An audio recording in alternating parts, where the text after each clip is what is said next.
오늘 하나님께서 우리에게 주신 말씀은 신명기 32장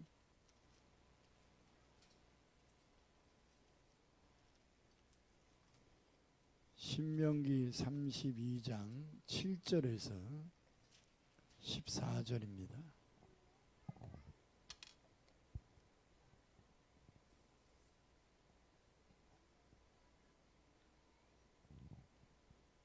신명기 32장 7절에서 14절. 우리 다 같이 한 목소리를 합독해서 읽겠습니다. 옛날을 기억하라. 역대 연대를 생각하라. 내 아버지에게 물으라. 그가 내게 설명할 것이요. 내 어른들에게 물으라. 그들이 내게 말하리로다.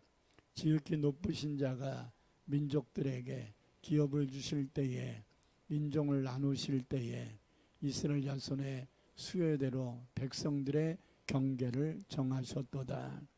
여호와의 분깃은 자기 백성이라. 야곱은 그가 택하신 기업이로다. 여호와께서 그를 황무지에서 짐승이 부르짖는 광야에서 만나시고 호위하시며 보호하시며 자기의 눈동자같이 지키셨도다. 마치 독수리가 자기의 보금자리를 어지럽게 하며 자기의 새끼 위에 노풀거리며 그의 날개를 펴서 새끼를 받으며 그의 날개 위에 그것을 엎는 것 같이 여호와께서 홀로 그를 인도하셨고 그와 함께한 다른 신이 없었도다. 여호와께서 그가 땅의 높은 곳을 타고 다니게 하시며 발에 소산을 먹게 하시며 반석에서 꿀을, 굳은 반석에서 기름을 빨게 하시며 소의 엉긴 젖과 양의 젖과 어린 양의 기름과 바산에서 난 순양과 염소와 지극히 아름다운 밀을 먹이시며 또 포도즙에 붉은 술을 마시게 하셨도다. 아멘. 사랑의 주님, 12월 첫째 주일 거룩한 성일을 맞이하여 하나님 앞에 아침부터 나와 시간과 마음과 정성을 모두 예배드리게 하시고 오늘도 우리에게 주시는 귀한 말씀이 내게 주시는 말씀으로 받기 위하여 오늘도 마음을 활짝 열고 사모하는 마음으로 말씀을 듣습니다. 하나님 주신 귀한 말씀이 이 한 달 하나님이 주신 은혜 속에 살아갈 수 있는 유종의 미를 거둘 수 있는 시간들이 되게 하옵소서. 예수님의 이름으로 간절히 기도드립니다. 아멘. 오늘부터는 12월 달입니다. 12월 달이 되면 마음이 찹찹합니까? 마음이 뿌듯합니까? 뿌듯한 분 반, 찹찹한 분 반인 것 같은데 이 한 달 하루하루 살아가면서 마음이 뿌듯해질 수 있기를 축복합니다. 12월 달의 주제는 이제 오후 예배 때도 이제 월상 예배로 드릴 것인데 은혜로 마무리하는 달입니다. 한번 쫓아합시다. 은혜로 마무리하는 달. 성탄절이 있으니까 한 달 내내 성탄만 할 수도 있겠지만 또 이 12월 달은 한 해를 마무리하는 시간이니까 어떻게 마무리를 하면 좋을까? 어떻게 우리의 생각과 마음을 정리정돈해서 유종의 미를 거둬서 우리의 마지막 시간의 마음속에는 뿌듯하고 감사가 넘칠 수 있을까? 이런 주제로 말씀을 전하려고 합니다. 김영희 작가가 있습니다. 김영희 작가가 만남, 사랑, 그리고 헤어짐이라는 책을 썼는데요. 그 책에서 이런 내용이 있더라고요. 한국 사회의 결혼과 이혼의 실태라는 글이 있는데 여기를 보니까 코로나 전이었던 것 같습니다. 코로나 전에 하루 평균 840쌍이 결혼했고 그리고 하루 평균 98쌍이 이혼을 했답니다. 코로나 전에. 지금은 더 뭐 결혼이 줄었겠죠. 이혼은 안 줄은 것 같고. 근데 10년 전 통계를 보니까 하루 평균 1150쌍이 결혼을 했고 하루 평균 147쌍이 이혼을 했답니다. 그러니까 한 11% 정도 이혼을 한 거죠. 그러니까 결혼 인구는 27%가 줄었고 10년 동안, 그리고 이혼 인구는 271%가 늘은 거예요. 결혼이 줄었는데 30% 정도가 줄었는데 이혼은 3배가 늘었어요. 이걸 어떻게 해석을 해야 될지 모르겠습니다만은 20년 전만 해도 이혼을 하는 연령층이 대부분 30대 젊은이들이었어요. 괜히 했나봐 이런 생각들 때문에. 근데 지금은 3, 40년을 살았던 이제 나이 든 분들이 황혼 이혼이 꽤 많아졌다 그래요. 황혼 이혼의 18%가 황혼 이혼이에요. 자식들 결혼할 때까지 내가 참았는데 자식들 다 결혼하고 이제는 뭐 미련 없다, 이제 헤어지자, 이렇게 생각하는 사람들이 꽤 많아졌습니다. 그리고 옛날에는 이혼을 청구한 사람이 손해예요. 근데 요즘은 무조건 반입니다. 그리고 또 옛날에는 뭐 나이 드신 할머니들은 일할 것도 없고 뭐 젊은 여자분들도 살림이 주 사역이었는데 요즘은 뭐 연세 드신 분들도 다 국가에서 주는 그 혜택들이 있어서 하다못해 뭐 어린 아이들 뭐 교통 정리해주는 그런 아르바이트도 다 할 수 있고, 그래서 사는데 혼자 살아도 전혀 지장이 없는 이런 상황으로 가다 보니까 황혼이혼이 굉장히 많이 늘은 거죠. 여러분, 하루에 400쌍씩 이혼을 하고 그러면 한 달이면 12,000쌍이 이혼한다는 말이거든요. 더 늘었을 수도 있습니다. 지금 이 코로나 문제로 인해서 누적되어 있는 인간의 그 감정들이 굉장히 폭주를 했기 때문에 결혼은 더 줄었을 것 같고 이혼은 더 늘었을 가능성이 많아 보입니다. 이것은 굉장히 심각해지는 사회적 문제라고 볼 수 있습니다. 거기에 이제 또 요즘 젊은 사람들의 결혼 풍속도 중에 하나가, 우리가 요즘 결혼식이 갑자기 이제 많아지잖아요. 그동안 못했던 것을 하니까 이 결혼 풍속도가, 제가 지난 3, 4년 동안 결혼식을 다녀봤는데 이 코로나 때문인가 이런 생각을 했는데 코로나 끝난 다음에도 금년에도 여전하더라고요. 목사의 주례가 찾아보기가 어려워요. 10쌍 중에 한두 쌍만 목사의 주례를 받고 8, 9쌍이 목사의 주례가 없어졌어요. 그냥 자기들끼리 서약을 해요. 누가 책임지나요?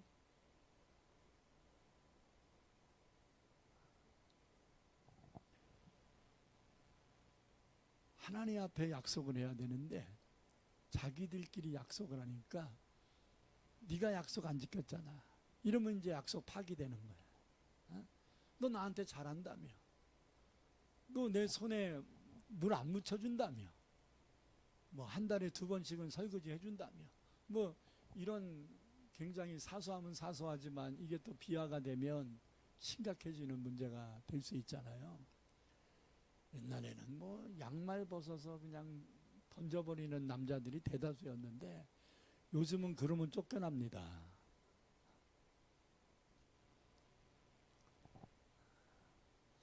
그래서 이 예수를 믿는 성도들까지도 이러한 그 혼인사역을 자기들끼리 하려고 하는 이런 풍토를, 세속적 방법을 쫓아가고 가고 있는 추세인 것이요.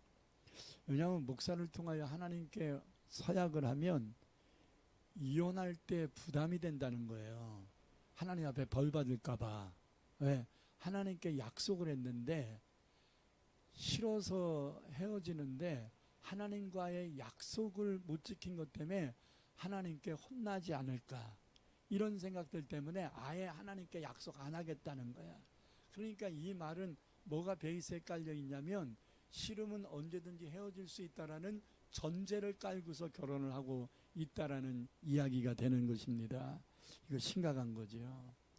여러분, 결혼하는 사람들이 행복한 가정을 이루려고 목사에게 기도를 받으려고 하지 않고 살다가 마음 안 들면 언제든지 헤어지겠다라는 마음을 갖는 것은 예수를 믿는 사람이라면 하나님 앞에 굉장히 부끄러운 행동인 것입니다. 그러면서 믿음이 좋다 이런 표현할 수가 없는 거예요. 이런 자세를 가지고 결혼을 해서는 안 됩니다. 우리는 이런 것은 관계성을 깨트릴 수 있는 아주 중요한 문제거리가 될 수 있기 때문입니다. 이런 관계성이 깨지고 있는 것은 비단 부부만의 문제가 아닌 것 같습니다. 부모 자식 간에 점점 대화가 단절되어 가고 있어요. 대화가 지금 잘 안 된단 말이에요.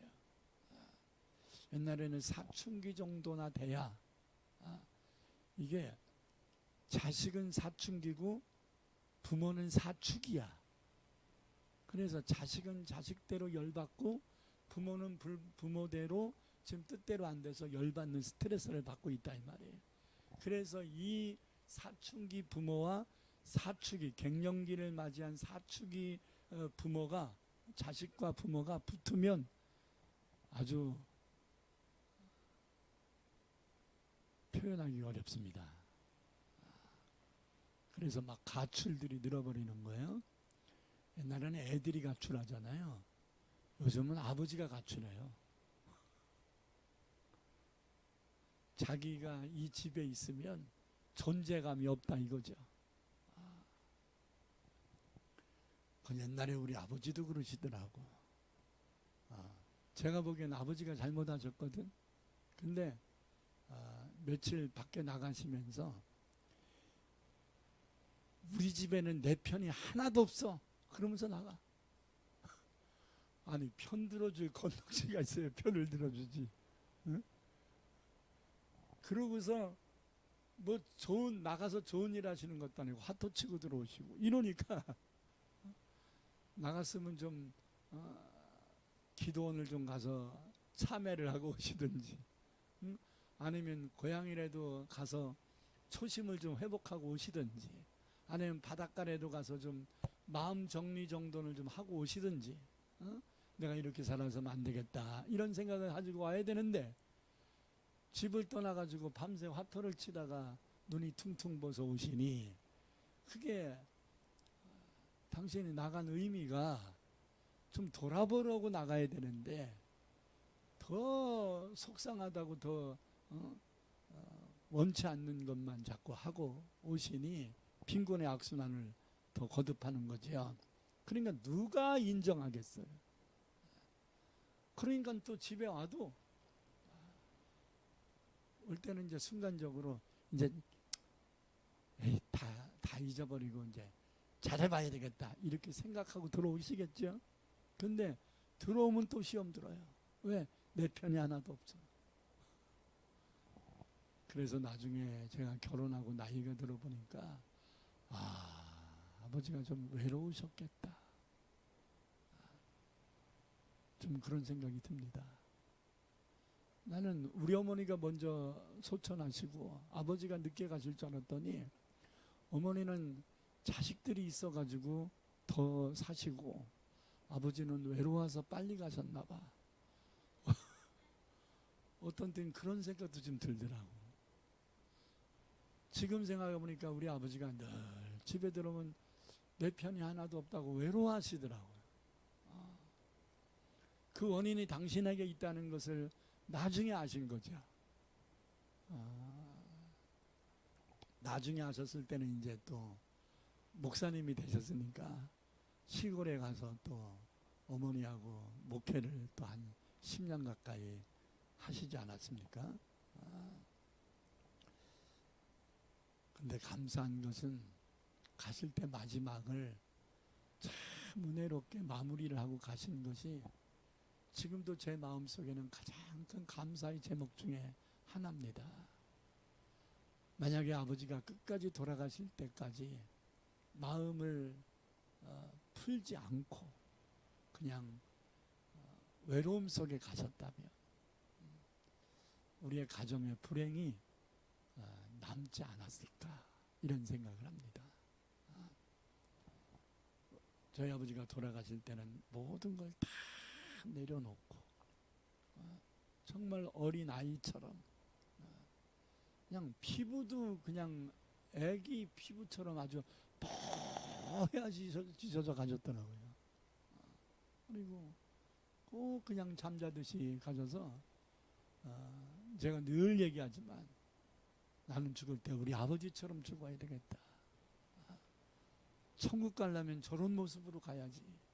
이런 생각을 늘 지금까지도 하고 그때 제 머릿속에 마음속에 각인되었던 것이 있어서 그런지 제가 그전에도 돌아가시는 분들을 많이 봤지만 장례를 제가 직접 인도를 하지 않았어도 외할머니와 함께 아버지 염을 해드리면서 이런 것을 이렇게 경험을 하게 됐었는데 보통 이제 시신 만지는 거를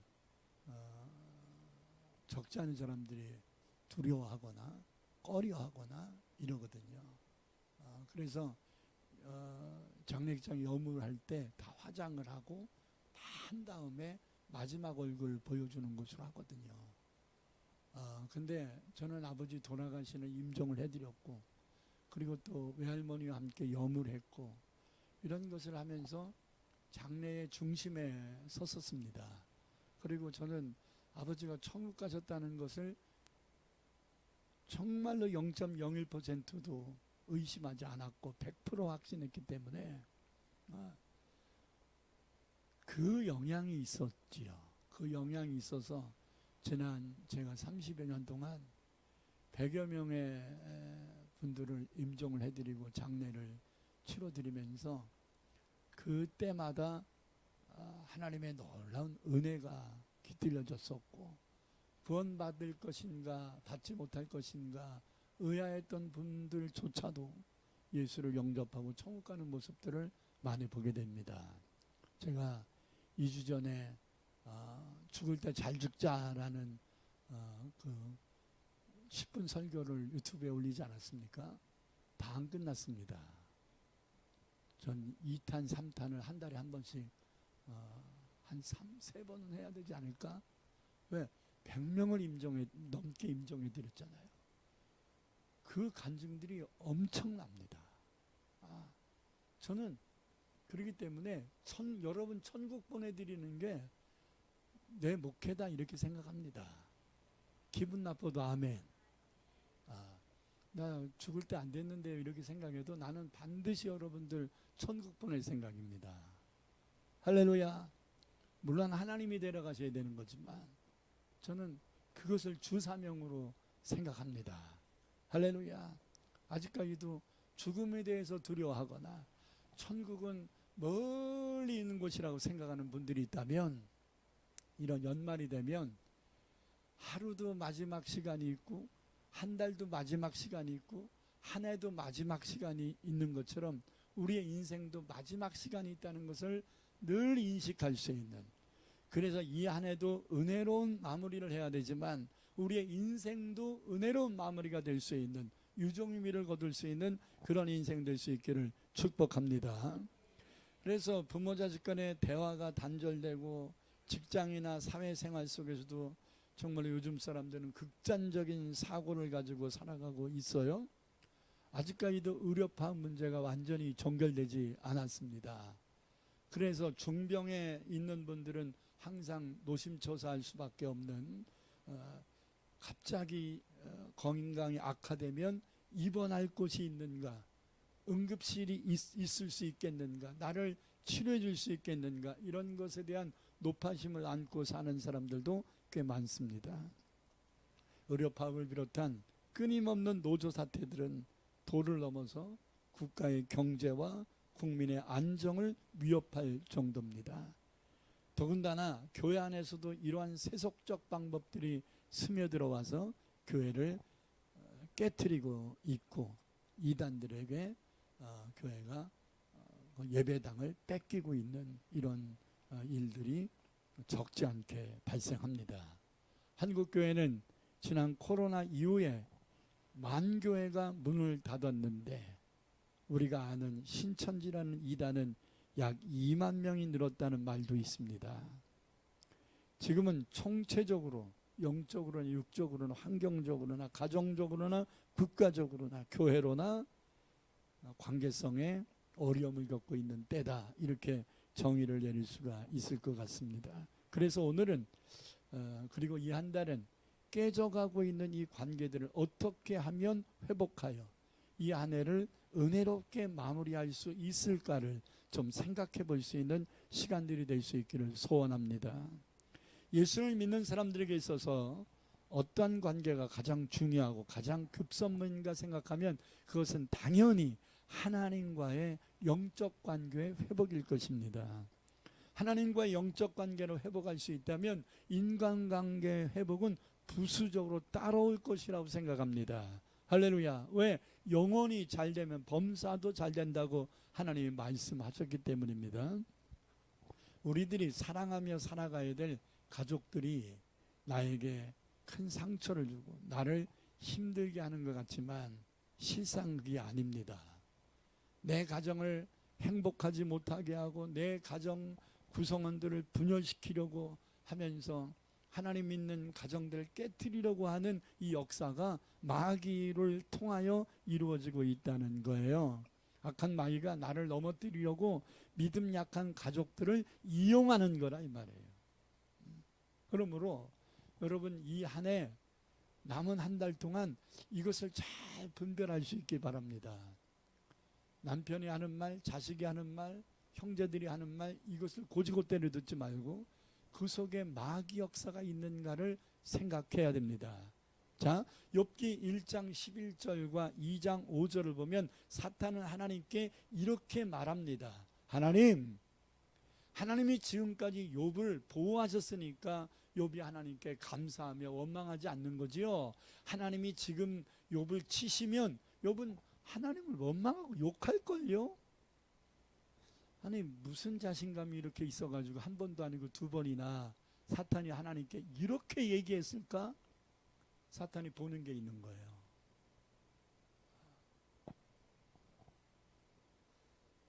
그런데 욥은 무지막지한 고난을 겪으면서도 하나님을 원망하거나 욕하지 않았습니다. 1, 2장을 보면.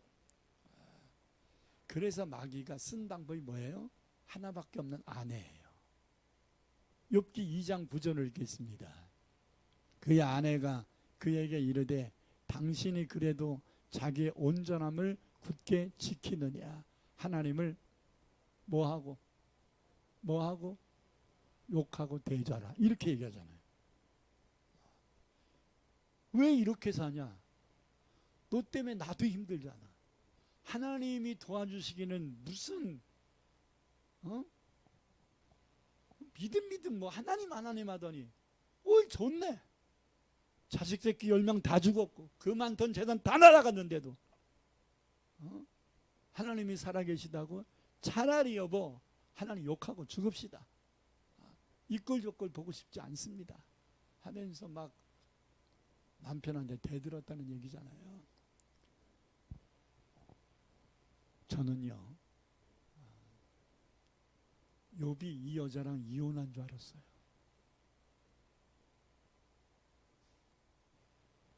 안 했어.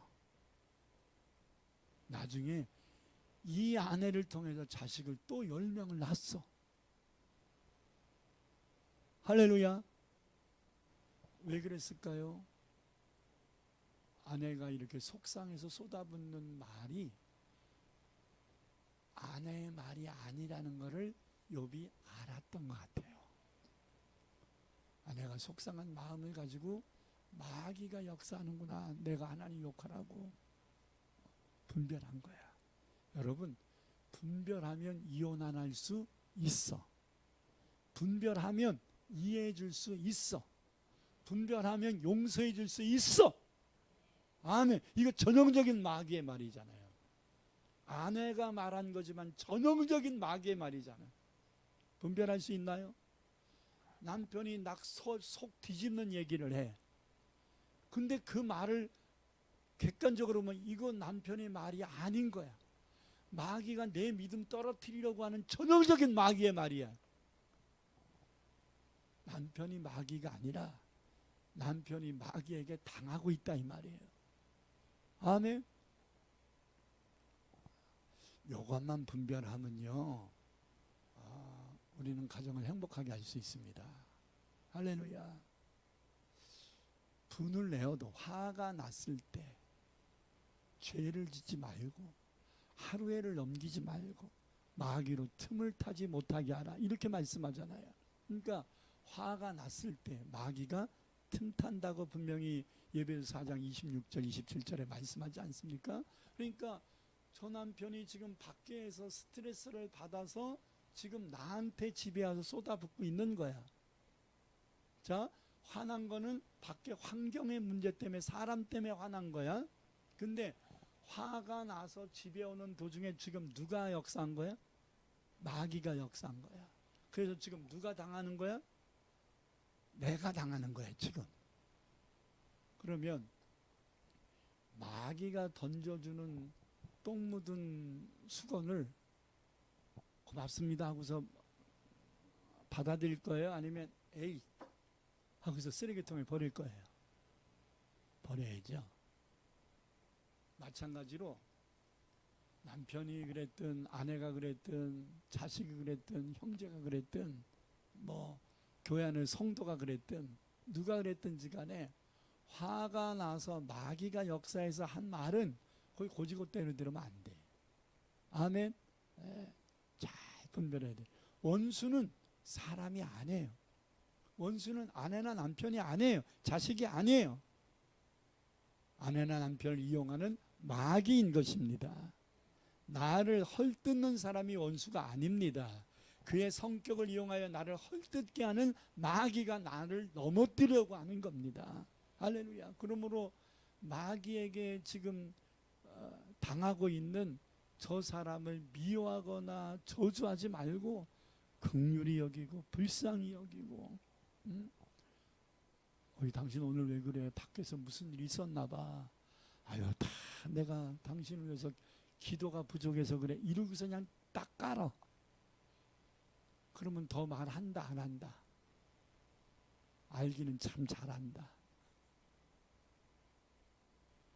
더 말 못하거든요. 당신 밖에서 무슨 일이 있었나 봐요. 아유, 얼마나 고생하십니까? 하면서 다 내가 기도가 부족해서 그렇다고 이렇게만 하면 그 다음부터는 아니야. 내가 맞아. 그러면서 내가 일이 있었어. 당신한테 할 얘기가 아닌데 내가 당신한테 했네. 미안해. 이러고서 넘어간다고. 근데 아니 종로에서 밥 먹고 한강에서 화풀이 한다더니 왜 그래 또 나한테? 내가 뭘 잘못했는데? 그러면서 또 싸움을 붙어. 그러면 이제 한바탕 해야죠. 그러니까 가정을 전쟁터 만드는 존재는 남편이나 아내가 아니에요. 마귀예요. 그거를 분별하라 이 말이에요. 할렐루야. 마귀를 원수로 여겨야 마귀를 멸할 수 있습니다. 사람을 원수로 여기면 사람이 원수 관계에 되면 인간관계 파괴되는 거예요. 여태까지 여러분들이 공들이고 사랑하고 이해해 준 것이 다 무너지는 거예요. 아멘. 10번 잘하고 한 번 뒤집기를 해버리면 그 뒤집기 되는 거거든요. 탑을 쌓기는 어려워도 탑을 무너뜨리는 거는요, 돌 하나 빼면 무너져요. 아멘. 여러분들 여태까지 참고 인내하고 사랑으로 기도하고 위로해주고 그러다가 한마디 반격한 그 말 한마디에 여태까지 했던 공이 다 무너진다고요. 경험한 사람들만 하면. 그러면 이것을 잘 분별할 수 있고 물리칠 수 있기를 축복합니다. 그러면 이 안에 여러분의 가정, 우리 교회가 더더욱 행복하고 아름다운 유종민을 거두게 될 줄 믿습니다. 부부 사이에 권태기가 오고 인생이 고달프고 힘들 때 마귀에게 속아서 관계를 끝장내려고 하지 않고 다시 회복할 수 있는 방법이 있는데 그것은 지난 시간들 속에서요 좋은 추억을 회상하는 거예요. 뭐라고요? 좋은 추억을 회상하는 거예요. 자식이 미워 죽겠어. 저 새끼 내가 왜 낳는지 모르겠다는 생각이 들 정도야. 근데 그런가요? 자식 낳았을 때 얼마나 여러분이 기뻐했는가. 돌잔치 할 때 얼마나 이뻐했는가. 여러분 이거는 하나님과의 관계 회복이나 인간관계 회복에서 매우 중요합니다. 좋은 추억을 상기하고 회상하는 것. 권태희가 찾아온 부부에게 전문가들이 부부만이 떠나는 여행을 권면합니다. 처음 만나 사랑하며 연애를 했던 때로 돌아가 보라는 거예요. 첫사랑을 한번 좀 생각해 보라는 거예요. 여기서 더욱 싸우고 돌아오는 부부도 있을 겁니다. 근데 많은 부부가 회복을 하게 된다고 말합니다. 서로에게 상처를 주었던 것만 기억하지 않고 서로가 뜨겁게 사랑하며 배려하며 살았던 지난 추억들을 상기하면 오늘의 어려움, 오늘의 속상함 이거 잊을 수 있기 때문입니다. 할렐루야. 그동안 수없는 어려움과 서로 간의 의견이 잘 안 맞아서 헤어질 수밖에 없었던 고비고비들이 있었을 것입니다. 저는 우리 교회가 속하에 있는 중앙노회를 만들어서 지난 20년 동안 이끌어 왔습니다. 그동안 많은 어려움들이 있었는데 그때마다 저는 우리 노회 목사님들에게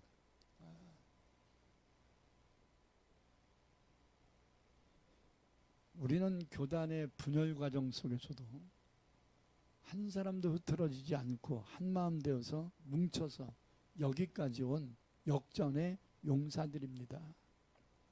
이러한 사소한 문제로 또다시 헤어질 수는 없습니다. 이렇게 얘기해요. 제가 지난 20년 동안 이런 멘트를 노예가 분열될 수밖에 없는 위기 때마다 노예 목사님들에게 이런 멘트를 꼭 했던 것 같아요. 우리가 여러분들도 다 알다시피 제가 당뇨가 생길 정도로 교단에 심각한 어려움이 발생해서 지금 우리가 속한 교단으로 옮길 때 그때도 제가 노회장이었는데 2명 빼고 모든 노회원들이 저를 신뢰해서 이 교단으로 옮기는 데 있어서 쫓아왔었습니다. 나는 그때의 그분들이 저를 신뢰해 준 거에 대해서 결코 잊지 않습니다. 그리고 그 은혜를 늘 가슴에 담습니다. 그리고 어떤 어려운 문제들이 있고 의견 충돌이 있을 때마다 저는 한 발 뒤로 물러나서 우리는 교단의 분열의 어려움을 겪을 때 한마음 되었던 역전의 용사들이다. 이번에도 극복하자. 이렇게 얘기하면 서로가 항상 맞아. 한번 쫓아합시다. 맞아.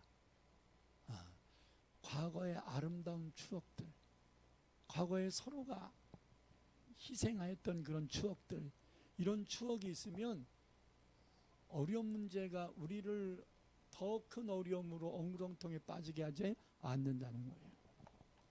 지금까지도 우리 노예는 견고합니다.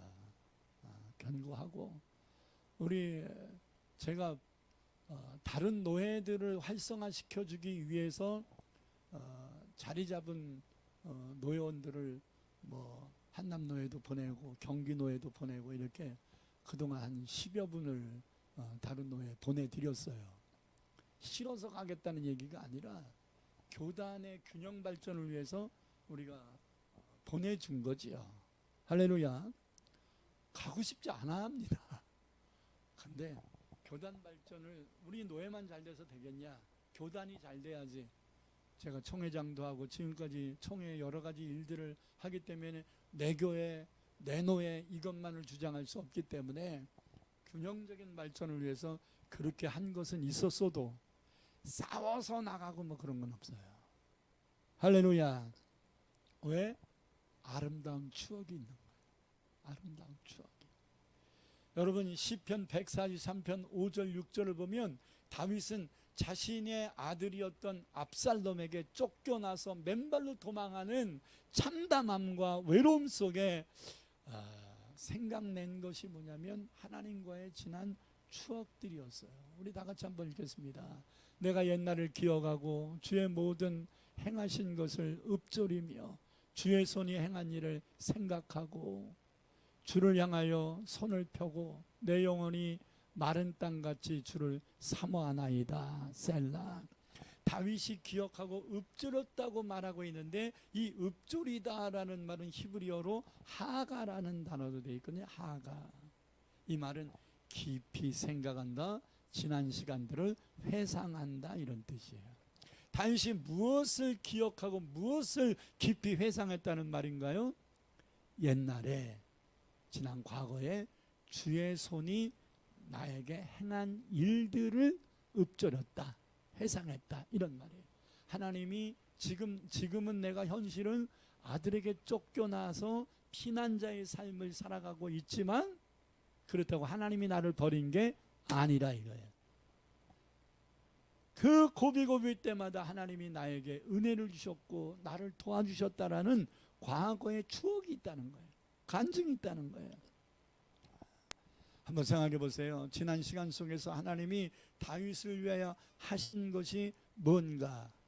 다윗과 하나님 사이의 아름다운 추억들이 무엇이었을까? 사무엘상 17장이 대표적일 것입니다.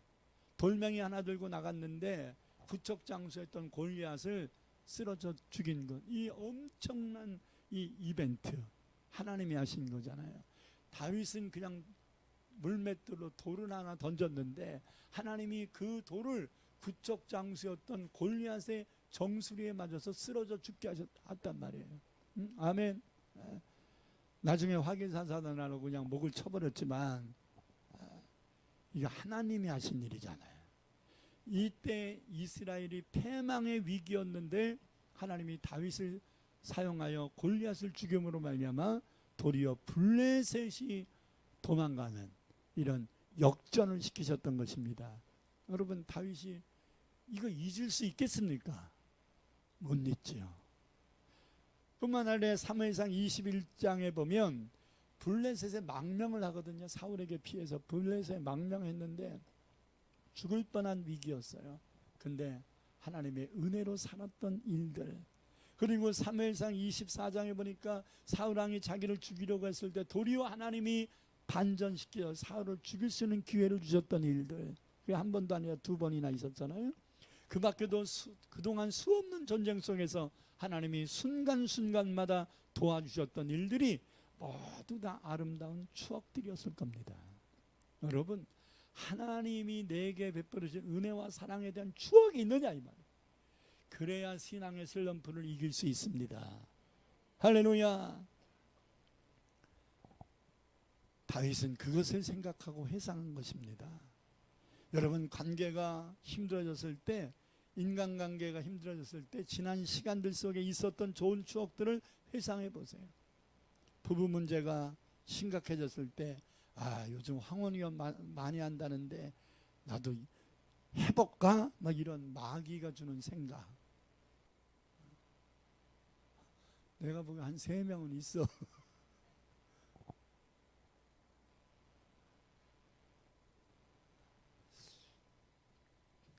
그래도 저 양반이 잘해준 때가 있었잖아. 아멘. 그 추억을 회상해 보라 이 말. 부모님과의 관계가 안 좋아졌을 때 앨범을 찾아봐야 돼요. 앨범을.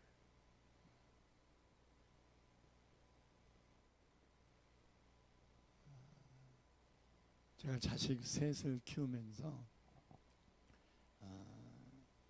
참 개척교회를 하느라고 제대로 돌보지 못한 거에 대한 아쉬움 이런 것은 있어요.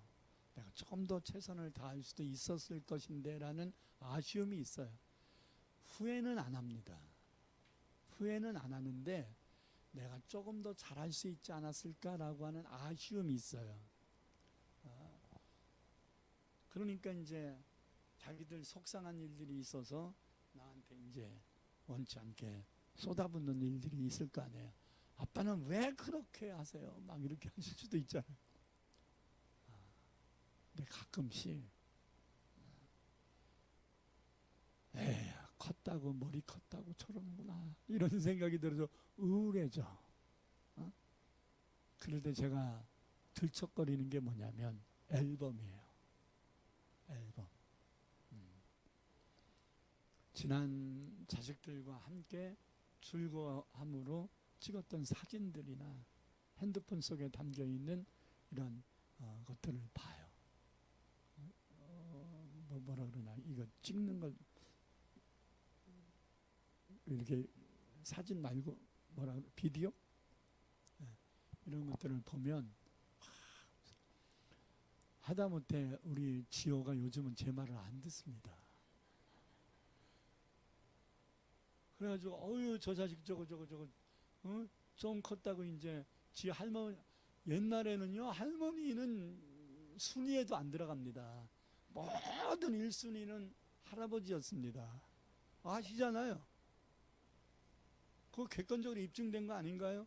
근데 지금은 아니더라고. 아까 신지사립이 아직까지도 옛날이라고 생각하나 봐. 요즘은 이제 지가 다 아쉬울 때만 나를 찾지. 예를 들어 할머니가 자기한테 좀 안 해줬다든지 뭐 이럴 때만 나를 찾지. 둘이 같이 있으면 나한테 잘 안 와요. 지 할머니만 졸졸졸졸 쫓아다니지.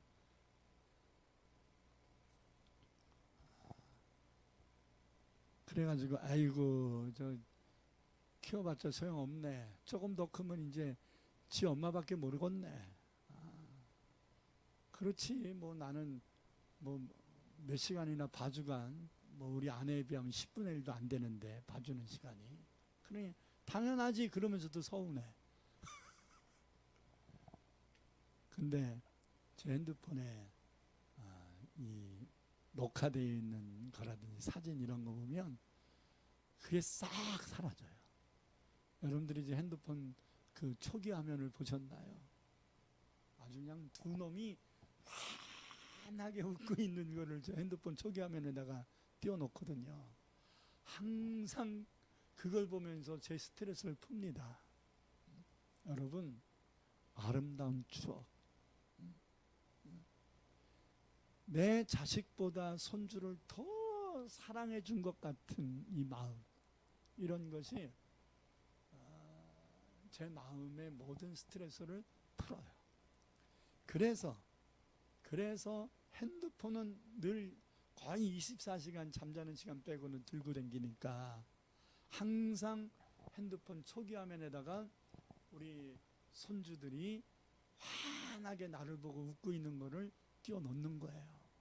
스트레스 하루에도 수십 번 받을 수 있거든요. 근데 그거보다 더 많은 것을 보잖아. 이거는 더 많이 보잖아. 스트레스가 10번이면 핸드폰 초기 화면은 100번은 보잖아요. 그러니까 다 이길 수 있다고 생각합니다. 여러분 기도도 안 되고 말씀도 귀에 안 들어올 때에 다윗처럼 하나님께 응답받아 체험해서 기뻐했던 시간들을 한번 회상해 보세요.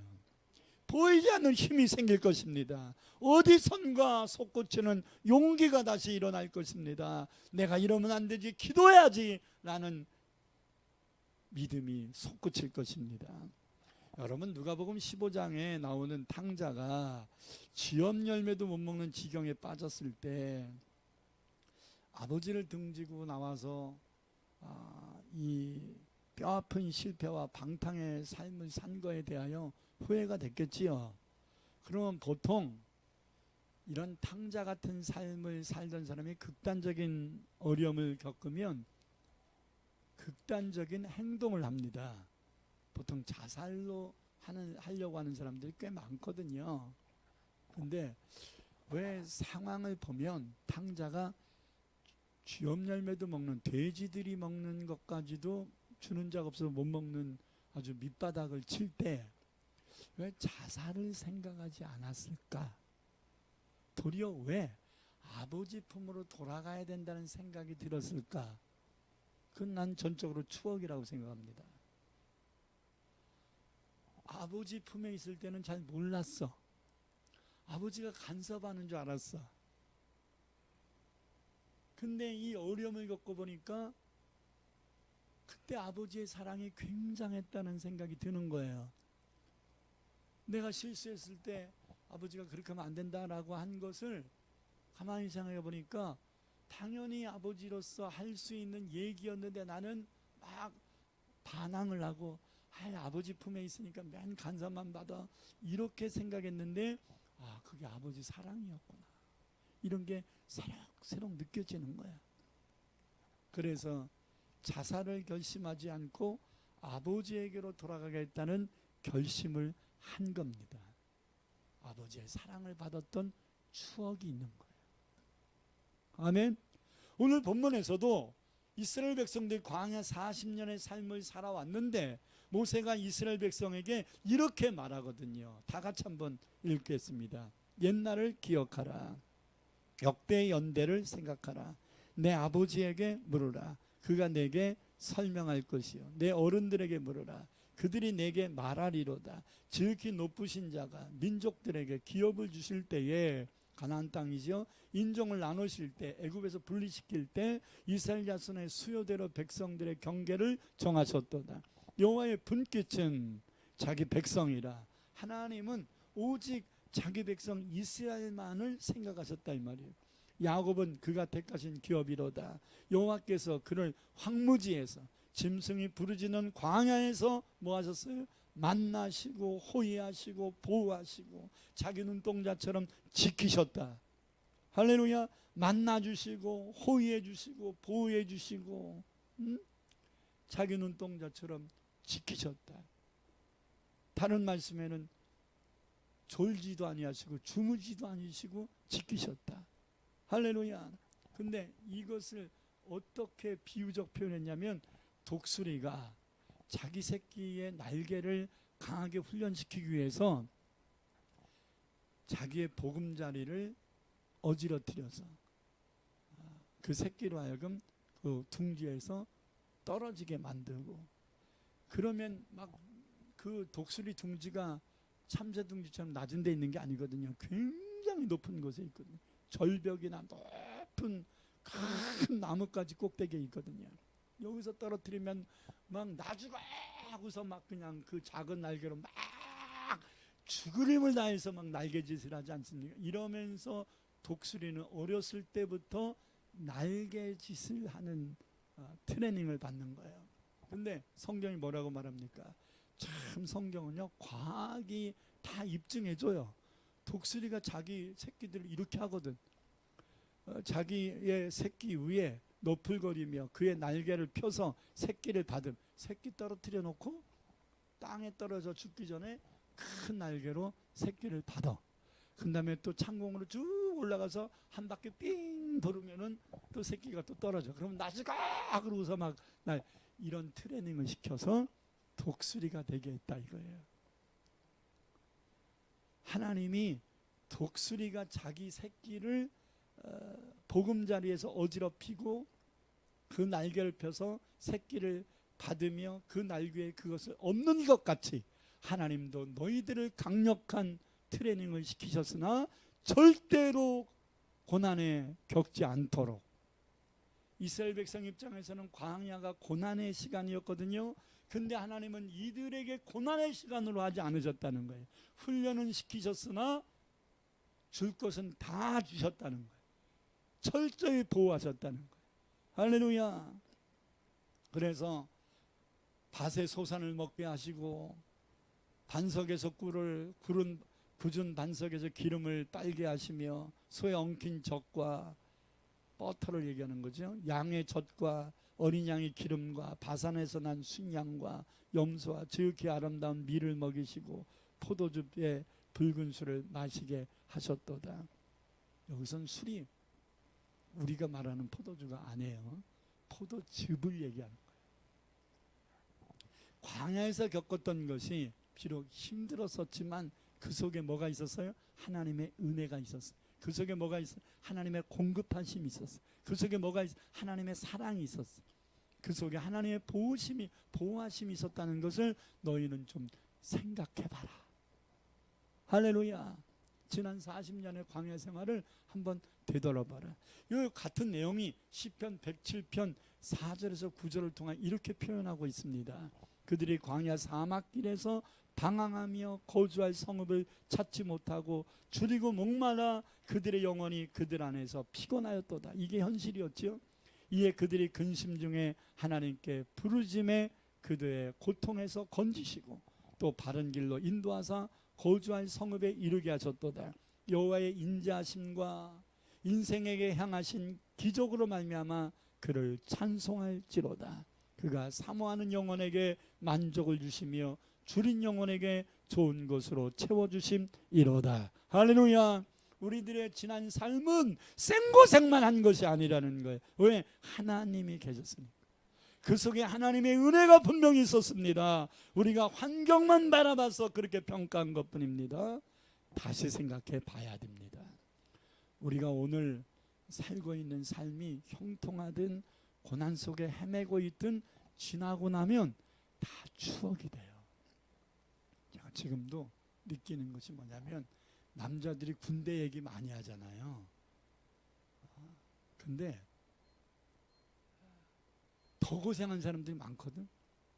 나는 방위였는데 특수기동대를 가서 1년 4개월을 고생한 것뿐이에요. 근데 사실 따지면 1년도 채 안 돼요. 진짜 생고생한 건 3개월밖에 안 돼요. 현역에 비하면 진짜 세 발의 피해요. 근데 그 고난당한 3, 4개월, 넓게는 1년 4개월 동안이 간증이 10개도 넘어요. 진짜로. 그러니까 막 이 침튀겨 가면서 막 그냥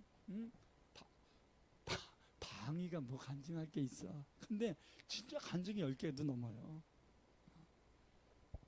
그랬더니 해병대 제대한 목사님 한 분이 목사님 저한테는 얘기하지 마세요.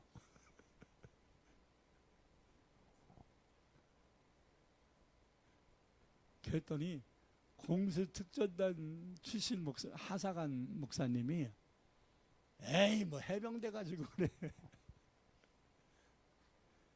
나는 2000m 상공에서 120번 떨어졌네. 그러면서 자기들 고생한 걸 얘기하는데 좀 틀린 게 있더라고. 그분들은 고생을 한 걸 얘기하는 거야. 응? 해병대들이요 막 그냥 막 물속에 막 빠뜨리고 그럴 때 쭉 그러는 사람 있나요? 아이씨 막 욕하면서 버팅기를 하잖아요. 막 악을 써가면서. 근데 저는 악을 써가면서 고난을 이기지 않았습니다. 주여 하면서 이겼습니다. 그래서 간증이야. 에? 그 문제가 반전이 되고 완전히 하나님이 뒤집기를 하셔서 나를 해코지하려고 했던 사람들이 도리어 하나님의 살아계심을 깨닫게 되고 믿게 되고 그래서 저 박대규는 하나님이 보호하시니까 내가 건드릴 수가 없네 이런 말을 듣고 이게 다 간증이잖아요. 할렐루야. 완전히 감옥 갈 지경에 빠졌을 때도 하나님이 전화위복 시키시고 아주 제가 나를 너무 힘들게 하는 그 사람을 아주 밤에 잠잘 때 불침범이라 그러잖아요. 보초스는 불침범을 쓸 때 실탄이 하나가 있어요. 다 그 공포탄이고 실탄이 하나가 있어. 만약을 위해서. 근데 실탄이 하나 딱 장전이 되어 있는 건데 저 새끼를 죽여버려. 이런 생각이 들더라고. 또 나를 힘들게. 그래가지고 진짜 총을 들고 잠자고 있는 그 선배 옆에 서서 한 2, 3분 동안 서성거렸었어요. 이 새끼를 죽여버려. 근데 제 마음속에 대규야, 너 목사 될 거잖아. 이런 마음이 들리는 거야. 그렇지. 내가 살인하고서 어떻게 목사가 되겠나. 이러면서 꾹 참고 용서해주고. 그랬더니 나중에 제대할 때 보니까, 제대하고 나서 보니까 나보다 2개월 먼저 제대했는데 봉천동 그 서울대역 사거리에, 우리가 봉천 이동에 살았으니까 이제 그걸 지나가는데, 아니 그 김아무개가 저 앞에 가더라고. 이제 머리도 길고 이제 사복이죠. 제대한 지가 벌써 몇 개월 됐잖아. 나도 제대했으니까. 그래가지고 아무개 일병님 뭐 아무개 씨 이렇게 했는지 내가 정확하게 뭐라고 호칭했는지 모르겠는데 불렀더니 못 들은 척하고 그냥 가려고 그러더라고요. 그래서 내가 반가워서, 진짜 난 반가워서 막 뛰어가가지고 아유 반갑다고, 아무개 아니냐고 하니까 그때서 아는 척을 하더라고. 그러더니 도둑이 지발 저린다고 아유 죄송합니다. 그래요. 그래서 아 왜요? 아이 제가 본의 아니게 군생활하면서 제가 후배인 거 아시죠? 알았지. 내가 불침범 지면서 총으로 쏴주길까 하다가 하나님이 마음을 안정시켜줘서 그냥 가라앉히고 행정 그 서류가 펼쳐 있길래 저 새끼가 몇 살인가, 그리고 도대체 학교를 어디까지 나왔나, 이거를 딱 봤더니 야, 원장 초등학교 2년 후배야. 내가 원장 초등학교 3회 졸업인데 얘가 5회 졸업으로 돼 있더라고. 내가 그때 생각해. 이 쌍놈의 새끼 같은 이라고. 응? 2년 선배를 갖다가 이렇게 지가 2달 먼저, 응? 내가 2년 선배인데 2달 먼저 군대 들어왔다고 네가 나를 이렇게 맨날 조인트를 까고 나를, 응? 너 목사 되지 말아라 막, 응? 그렇게 나를, 응? 험한 소리를 했나. 그냥 그때, 지금은 그렇지 않은데 그때 이 쌍놈 새끼만 그랬어. 그랬는데도 자기가 그 얘기를 안 하니까, 내가 그 얘기를 하면 더 나를 해코지 할까봐 내가 그냥 알고만 있고 그냥 있었거든요. 근데 그날 제대한 후에 만나니까요, 좀 뭐 하시냐고 그랬더니 나도 신학대학을 복학했잖아요. 3학년 1학기를 마치고서 3학년 2학기로 복학을 했는데 얘는 총신대학 1학년 복학을 했더라고. 그 서류에 총신대 들어간 거는 쓰지도 않았어. 왜? 들어가자마자 군대로 온 거야. 나는 3학년을 다니다가 왔고, 그러니까 아마 1년 재수를 했어야 뭐 이게 시간이 맞을 것 같은데, 그러니까 들어가자마자 왔으니까 총신대학 재학 이걸로 안 하고 그냥 아예 빼버렸어. 그러니까 내가 얘가 총신대 출신인 줄 몰랐지. 그때 얘기하더라고. 그래서 내가 하도 기가 막혀서 물었어요. 아니 선배님도 신학대학을 다녔고 나도 신학대학을 다녔는데 왜 나한테 그렇게 박대규 너 목사 되지 마라, 이런 말을 그렇게 세뇌가 되도록 얘기를 하셨나요? 그랬더니 제가 미쳤으니까 그러겠죠. 자기가 미쳐서 그랬다는 거야. 미쳐서. 응? 하도 군생활이 힘들어서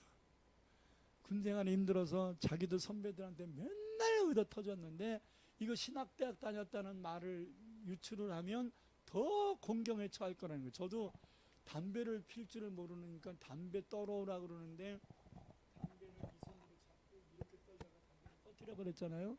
얼마나 두드려 맞았는지 몰라요. 담배도 못 끈다고. 그러니까 이 선배는 신학대학을 입학하고서 군대 왔는데도 담배를 피고 술을 먹고 그러면서 아주 신학대학 다닌 티를 완전히 벗어버렸어요. 얼마나 회개했겠습니까?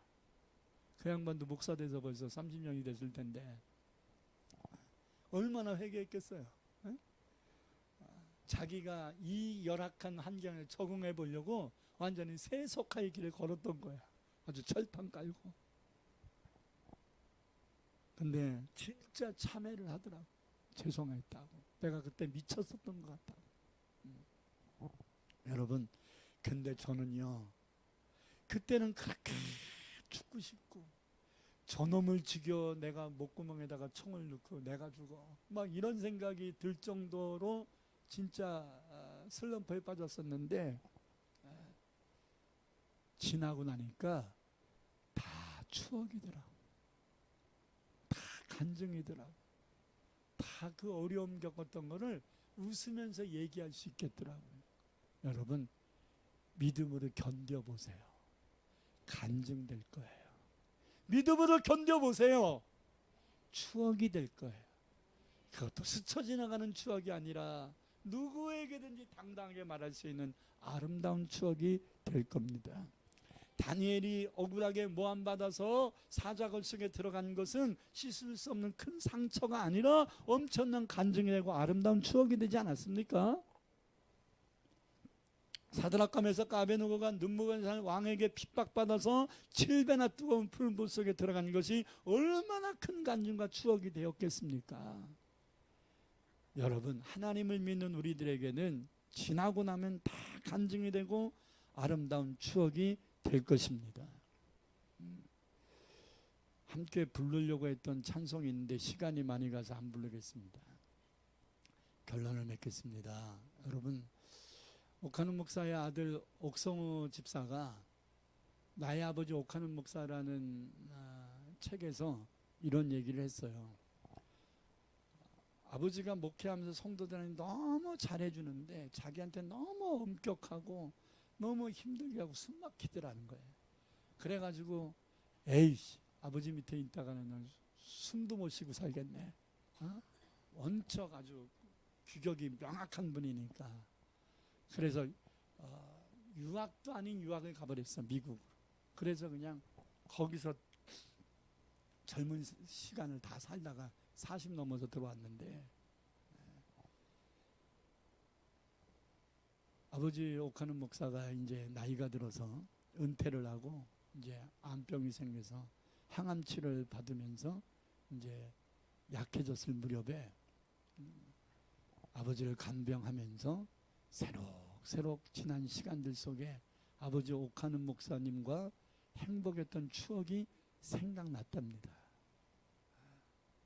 엄하게 대하면서 말하던 그 말 속에도 깊은 자식 사랑이 있었다는 게 느껴진 거예요. 자식에게 사랑한다는 말 경상도 남자라서 잘 안 했대요. 아들한테 아들아 나 성호야 너 사랑한다 이런 말을 들어본 적이 없대 자기는. 근데 그 무뚝뚝했던 아버지의 모습 속에도 아버지 방식에 아버지식의 사랑 표현이 있었다는 것이 느껴진 거예요. 그래서 아버지가 돌아가시기 전에 아버지의 진심을 이해하고 아버지식의 사랑을 자기가 그 당시에는 이해 못했지만 이제 이해가 돼서 허심탄회하게 속 깊은 대화를 나눈 것을 책으로 쓴 거예요. 여러분, 관계 회복은 가장 좋은 추억을 상기하는 거예요. 아멘. 그때는 그러지 않은 것 같은데 돌아보면요, 재해석이 될 수 있어요. 아, 내가 오해했었구나. 여러분, 좋은 추억이 없다는 것은 불행입니다. 사랑하는 성도 여러분, 이 한 해가 다 가기 전에 자식들과 좋은 추억을 만드세요. 올해 한 해 한 달 남았는데 한 달 다 가기 전에 한번 좀 불러서 맛있는 것을 좀 먹여가면서 앨범을 꺼내가지고 너 어렸을 때 내가 진짜 너 이뻐했다 하면서 추억에 잠기세요. 아멘.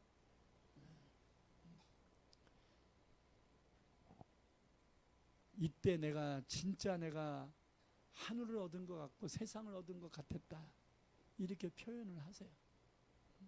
그러면서 아들과 함께 아름다운 추억이 있었던 것을 상기시키세요. 지금까지 살아오면서 부모 자식 간의 대화가 제대로 통하지 않는 어려운 문제가 쌓였을지도 몰라요.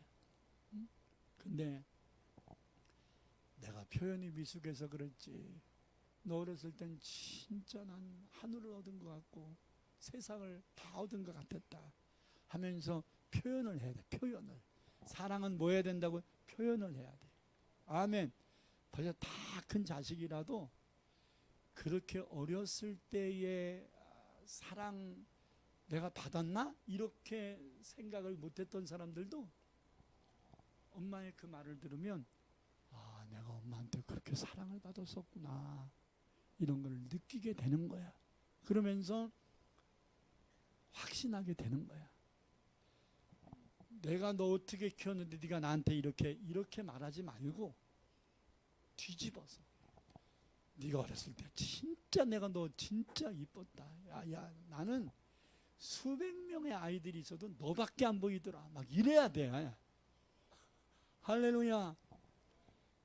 그래야 내가 어떻게 뭐 먹을 거 안 먹고 내가 입을 거 안 입고 너는 내가 옷은 안 입어, 네 옷은 내가 수십 번 사줬건만, 응? 네가 내 마음을 몰라, 이렇게 말하는 것보다 그 아름다운 추억들, 사랑했던 추억을 상기시키는 게 훨씬 더 효과 있어요. 오늘 해봐. 할렐루야. 오늘 가서 해봐. 앨범 꺼내가지고서 진짜 추억에 잠길 수 있는 사진 한 10장을 찾아내. 그래가지고 그것만 딱 뽑아놔가지고 하면 또 일부러 그렇게 엄마가 또 작심하셨구나 그러면 또 마음 닫아요. 그러니까 딱 머릿속에 체크를 해놔. 앨범 있는 거를 그대로 그냥 놔두고 체크를 해놔가지고서 이렇게 한 장 넘기면서 요 사진 설명하고 한 장 넘기고 요 사진 설명하고 이러면서 추억에 잠기는 시간을 가지세요. 안 되면 내년 설날이라도 해. 명절 때는 만나지 않겠습니까? 할렐루야. 될 수 있으면 이번 한 달에 해. 할렐루야. 그렇지 않으면 가족들과 함께 1박 2일, 2박 3일 추억여행을 좀 떠나든지. 그러면 추억여행 떠날 때는요, 여러분들이 희생할 각오를 하세요. 어렵더라도 비율을 맞춰줘 그냥. 아멘.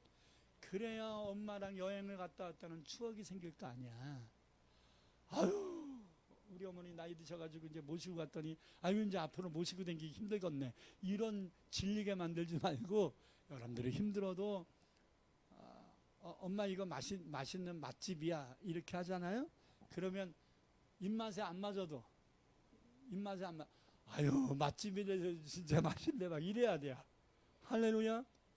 제가 가끔씩 맛집을 가면 우리 어머니가 생각이 나요. 그래서 한 그릇씩 이제 사다 드릴 때도 있거든요. 그러면 맛있게 드셔. 맛있게 드시니까 또 사다 드리고 싶은 생각이 들고, 내가 목사님들 모시고서 맛있는 맛집에 가서 식당 가서 밥을 먹잖아요. 꼭 제 마음속에 무슨 생각, 어머니 모시고 여기 한번 와야 되겠다, 이런 생각이 듭니다.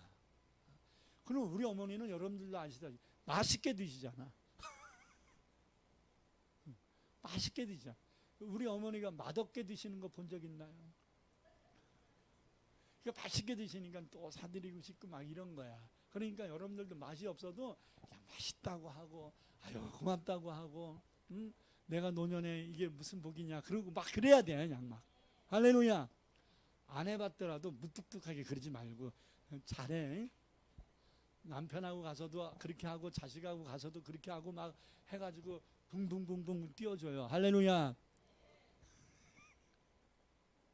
마지막 건면 이번 한 주간 지난 시간들 속에서 가족들과 아름다운 추억 그리고 하나님이 나의 기도를 들어줬던 그런 은혜로운 추억들 이런 거 회상하면서 여러분 감사 기도를 한번 써보시기를 권면합니다. 제출 안 해도 되니까 지나간 세월들을 가만히 생각하면서 하나님 앞에 감사의 기도들을 자식을 생각하면서 하나님 우리 아들 주셔서 이렇게 내가 행복했었습니다. 이 딸을 주셔서 내가 이렇게 행복했었습니다 하면서 하나님 앞에 감사 기도문을 한번 써보시기를 권면합니다. 기도하십시다. 오늘은 생각하면서 기도하시겠습니다. 두 손을 가슴에 얹고 하나님 내가 현실에 급급해서 너무 달려오는 것처럼 그냥 살아왔습니다. 하나님 이제 한번 지난 시간들을 되돌아보면서 내가 힘든 것도 많았지만 은혜 받고 응답받고 행복하고 사랑했던 일들도 많았습니다. 좋은 추억은 기억되게 하시고 나쁜 추억은 나쁜 기억들은 다 지워지게 하옵소서. 하나님 앞에 통성으로 기도하겠습니다. 할렐루야. 나의 아버지 하나님 감사합니다. 오늘도 우리에게 주신 귀한 말씀 마음속에 담습니다.